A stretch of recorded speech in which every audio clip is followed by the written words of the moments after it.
we have a box here that we are gonna unbox.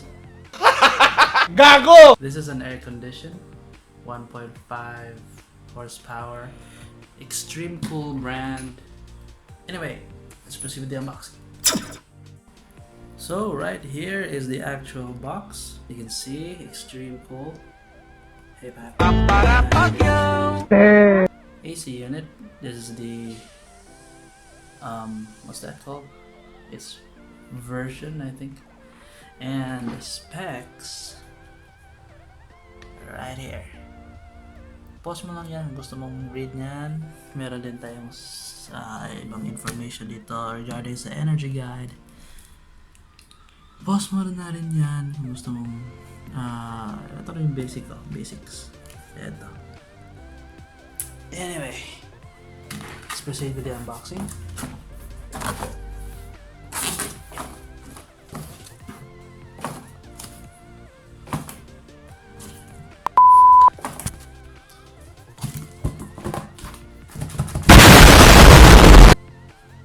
Okay. Yada.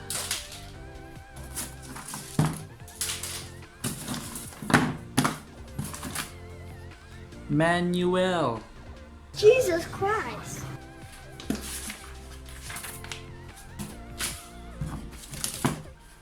Sticker. And this is the power cord. So here's the AC unit. Nandyan yung box. AC unit. We have your adjustable knobs for the airflow. And thermostat. Cooling. We have fans and we have, what is this? Low cool? High cool? Yeah. The build looks really tough. This here is plastic. This is solid metal here. And by the way, wala tong kasamang brackets. Tawag pa ako sa nabilhan ko kung meron bang kasamang brackets to. Okay.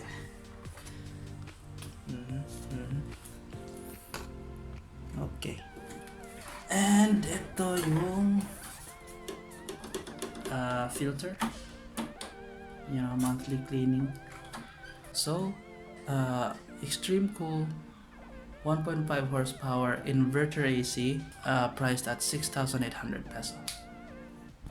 Magpo-post lang ako ng follow-up video regarding sa AC unit na ito, sa kung paano, time-lapse sa installation and then actual review sa AC unit. So hanggang dito lang muna guys ha. Thank you for watching. See you next time. Peace.